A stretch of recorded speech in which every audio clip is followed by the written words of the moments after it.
All right, in this video, I'm going to talk about what's called the discriminant in the quadratic formula. So in the quadratic formula, we have x is equal to negative b plus or minus the square root of b squared minus 4ac, all of that divided by 2 times a, right? Now, this piece right here under the radical, that is the discriminant, right? That's the discriminant. Now, the discriminant tells us the nature of our solutions, right? So, for example, if our discriminant is greater than 0,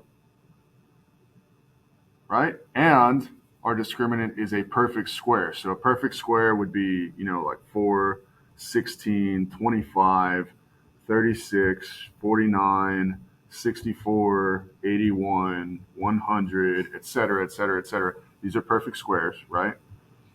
So if our discriminant is greater than 0 and it's a perfect square, then that means we are going to get 2 real rational solutions, right? So the solutions are going to be real numbers and they're going to be rational, meaning they're not going to be ugly decimals that go on and on forever and we have to give a decimal estimate. Now, if our discriminant is greater than 0 but is not a perfect square, so it's not equal to one of these super pretty numbers here, right? Then we're going to get answers that are real, right? But our solutions are going to be irrational. So they're going to be ugly decimals. They're going to involve non-perfect square roots, like, so square root of 2, square root of 17, square root of like 85, right? Just anything like this. Any numbers like that are going to give us irrational solutions, right? And again, that just comes from our discriminant being non-perfect squares. Okay, now what if our discriminant was equal precisely to 0? If our discriminant's equal precisely to 0, then we're going to have what we call a double root. Okay, and we've seen that happen before. We'll look at an example or two of that here in a second. And then now we get into the goofy stuff.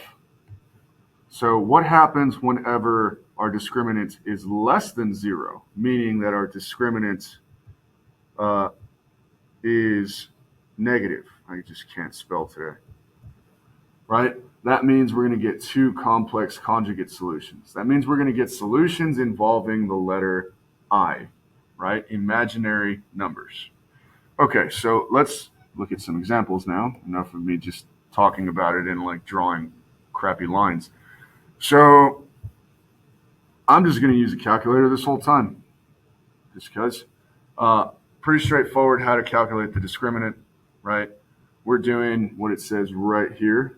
So b squared minus 4ac, right? So looking at this first example, let's say number 1, I see b squared, so b squared, that's 5 squared, minus 4 times a times c, which is negative 6, right? So b squared, 5 squared, minus 4 times a, which is 4, times c, which is negative 6. Okay, I get 121. Okay, so what does that mean about my solutions here? That means I'm going to have 2 rational, real solutions, right? My 2 answers are going to be real and rational solutions. Okay, so let's see if that's actually the case. So please tell me I can factor this and don't have to actually, the heck with it, it'll be more practice. Okay, so I'm just going to do the quadratic formula. So control divide, make a big fraction. And I'm going to, do the quadratic formula. So negative b plus, we're doing plus first, the square root of b squared minus 4 times a times c, all divided by 2 times a. Okay, I get 3 over 4, right? And then if I come back over here and then delete, put a minus now, and I get negative 2. So my 2 solutions here are 3 over 4 and negative 2. And these are two rational real solutions. 3 over 4 and negative 2 are both rational numbers, and obviously they're both real numbers. Okay, so let's do another one. And I probably should have looked at these before I made this video. Anyway, let's look and see. So let's look at number 3. I'm not going to have time to do every single example on this video just because I don't want this video to be, stupid long. But b squared. So b is 16. Well, b squared is 16. So b squared minus 4 times a times c. Okay, and I get 0, which that's weird, right? What does that mean? Well, we know when I get a 0, right, I'm going to get a double root. So if I go ahead and let's say I complete the square with this. So I've got 4x squared plus 4x plus 1 equals 0. That's going to be faster, I think. Well, it's going to just prove my point more. So 4x squared plus x plus 1 is equal to 0, right? And then divide everything by 4 plus 1/2 all squared equals negative 1/4. And then we're going to also add 1/4. Okay, and then I see that I'm going to get 0 here, right? These two are going to combine to 0. The square root of 0 is 0. I'm left with x plus 1/2 is equal to 0. X equals negative 1/2. So I only get one solution. There was no plus or minus, right? You could say plus or minus 0 or whatever. But all this means is that I have one solution and it's going to happen twice. It's a double root, right? And what that means is if I was to work this backwards, right, it would just be 2x plus 1 squared.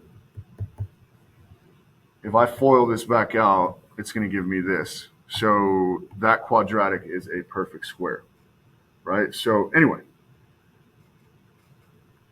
because my discriminant was 0, right, that just means one, we'll call it a double root, right? And in this case, x was equal to negative 1/2. Okay. And I'll bet you one of these down here is supposed to be imaginary. But let's look at 5. Okay. So let's do the discriminant. So 5 squared, so b squared, right? So 25. So b squared is 25 minus 4 times a, which is 2, times c, which is 12. Okay, so b squared minus 4 times a times c, and I get negative 71. Yeah, so my discriminant is negative, right? And what that means is my solutions would be complex. Okay, I would get a complex conjugate pair for my answers. So because b squared minus 4ac is less than 0, right, I'm going to get two complex solutions, right? And just to show you what that's going to look like here in the calculator, so control divide. So negative b plus, let's just do the plus one first, control x squared. So b squared is 25 minus 4 times a times c over 2 times a. So that's just going to be 4. Okay, and then the calculator tells us an error, non-real calculation, and we know that that's the case because we did the discriminant and we saw that it gave us a negative. Okay, so let's see if I can find one that's irrational. Hopefully number 7 is. Okay, so b squared is 9 minus 4 times a times c. Oh, we get a perfect square. Okay, so now this ends up turning into an exercise to figure out which one of these gives me an irrational set of solutions. And that's what I get for not being prepared. let's look at number 6 then. So then b squared, so that's 121 minus 4 times a, which is 3, times c, which is 4. And I get 73. Ha-ha!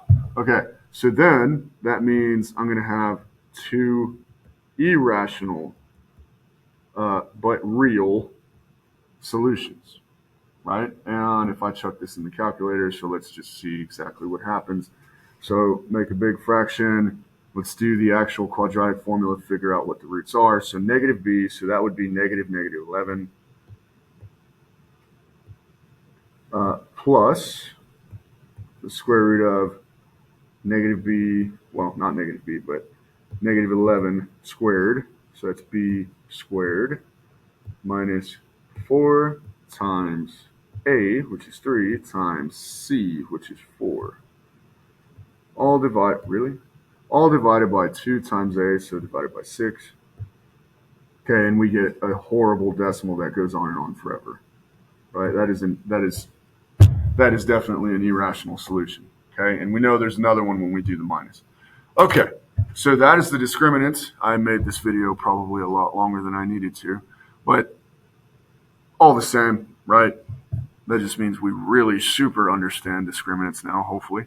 If you have any questions over discriminants, how to calculate them and or what they mean, come see me or shoot me an email. Goodbye.